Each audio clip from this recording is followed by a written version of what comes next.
ಇನ್ನು ಸಾರಾ ಗೋವಿಂದ್ ಅವರು ಇದ್ದಾರೆ ನಮ್ಮ ಜೊತೆಗೆ ಮಾತನಾಡಿಸೋಣ. ಸರ್ ನಮಸ್ತೆ. ನಮಸ್ತೆ ಮೇಡಮ್, ಹೇಳಿ. ಸರ್, ಕೋರ್ಟ್ ಸಿನಿಮಾ ಈ ವಿವಾದ ಇತ್ಯರ್ಥ ಆಗೋವರೆಗೂ ಸಿನಿಮಾ ಪ್ರದರ್ಶನ ಇಲ್ಲ ಅಂತ ಹೇಳಿದೆ. ತಮ್ಮ ಮೊದಲ ಪ್ರತಿಕ್ರಿಯೆ ಸರ್?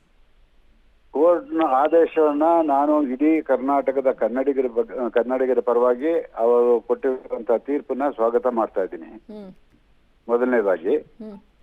ಎರಡನೇದು, ಮುಂದಿನ ದಿನಗಳಲ್ಲಿ ಯಾವ ಹಂತದಲ್ಲಿ ಅವರು ಇನ್ನೂ 10ನೇ ತಾರೀಕುವರೆಗೂ ಸಮಯ ಕೊಟ್ಟಿದ್ದಾರೆ, ಮತ್ತೆ ಅರ್ಜೆಂಟ್ ಮಾಡಿದ್ದಾರೆ. 10ನೇ ತಾರೀಕು ಒಳಗಡೆ ಅವರು ಕ್ಷಮೆ ಕೇಳಿದ್ರೆ ಸಿನಿಮಾ ಬೇರೆ ಆಗುತ್ತೆ. ಇಲ್ಲದೆ ಹೋದ್ರೆ ಮುಂದಿನ ದಿನಗಳಲ್ಲಿ ಇವತ್ತು ಏನು ನಾವು ತೀರ್ಮಾನ ತಗೊಂಡಿದ್ದೀವೋ ಕನ್ನಡ ಪರ ಹೋರಾಟಗಾರರು, ಅದು ಕಂಟಿನ್ಯೂ ಆಗುತ್ತೆ, ಮುಂದುವರಿಯುತ್ತೆ.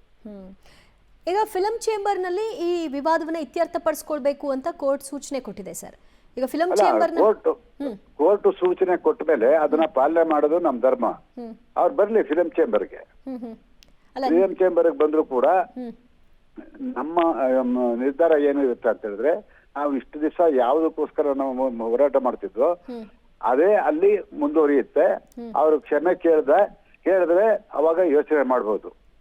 ಅದು ಬಿಟ್ರೆ ಬೇರೆ ದಾರಿ ಇಲ್ಲ. ಕ್ಷಮೆ ಕೇಳಿದ್ರೆ ಸಿನಿಮಾ ರಿಲೀಸ್ಗೆ ಅವಕಾಶ ಮಾಡ್ಕೊಡ್ತೀರಾ ಹಾಗಾದ್ರೆ? ಈಗ ಒಂದ್ ಹೆಜ್ಜೆ ಮುಂದಕ್ಕೆ ಹೋಗಿ ಕನ್ನಡ ಪರ ಹೋರಾಟಗಾರರು ಏನ್ ಹೇಳ್ತಾ ಇದ್ದಾರೆ, ಕೋರ್ಟ್ ಇಷ್ಟು ಹೇಳಿದ್ರು ಕೂಡ ಅವರು ಕ್ಷಮೆ ಕೇಳದೆ ಹೋದ್ಮೇಲೆ ಇಷ್ಟು ದುರಂಕಾರ ಇರೋದು ಪಿಕ್ಚರ್ ಯಾಕೆ ರಿಲೀಸ್ ಮಾಡ್ಬೇಕು ಅಂತ ಚಲನಚಿತ್ರ ವಾಣಿಜ್ಯ ಮಂಡಳಿ ಅಲ್ಲ, ಕನ್ನಡ ಪರ ಹೋರಾಟಗಾರರು ಪ್ರಶ್ನೆ ಮಾಡ್ತಾ ಇದ್ದಾರೆ. ಈ ಮಟ್ಟಕ್ಕೆ ಅವರೇ ತಗೊಂಡೋಗಿದ್ದಾರೆ. ಹೌದು, ಇದಕ್ಕೆಲ್ಲ ನೇರವಾಗಿ ಹೊಣೆ ಕಮಲಹಾಸನ್ ಅವರೇ. ಹೌದು, ಆದ್ರೆ ವಾಣಿಜ್ಯ ಮಂಡಳಿ ಕೂಡ ಇದೇ ನಿಲುವನ್ನ ವ್ಯಕ್ತಪಡಿಸಬೇಕಾಗತ್ತೆ ಸರ್. ನೋಡಿ, ಕರ್ನಾಟಕದಲ್ಲಿ ಕನ್ನಡ ಆದ್ಮೇಲೆ ನಾವು ಕನ್ನಡಕ್ಕಿಂತ ಯಾರು ದೊಡ್ಡವರು ಇಲ್ಲ ನೋಡಿ. ಅವರು ಆ ನಿರ್ಧಾರಕ್ಕೆ ಬರಲೇಬೇಕಾಗುತ್ತೆ. ಬಟ್ ಈ ಕೆಲವು ನಮ್ಮ ಕರ್ನಾಟಕದಲ್ಲೇ ಇರ್ತಕ್ಕಂಥ ಕೆಲವು ಥಿಯೇಟರ್ಗಳು ಇವತ್ತು ಕೂಡ ಬಹಳಷ್ಟು ಪೋಸ್ಟರ್ಸ್ಗಳನ್ನ ಹಾಕೊಂಡಿದ್ರು. ಅವ್ರಿಗೇನು ಕನ್ನಡದ ಬಗ್ಗೆ ಪ್ರೀತಿ ಇದೆಯಾ ಇಲ್ವಾ? ಯಾಕೆ ಹಿಂಗ ಆಗ್ತಾ ಇದೆ ಸರ್? ಇಲ್ಲ, ಅವರು ಕಚೇರಿಯಿಂದ ಪೋಸ್ಟ್ ಬಿಡುಗಡೆನೆ ಮಾಡಿಲ್ಲ.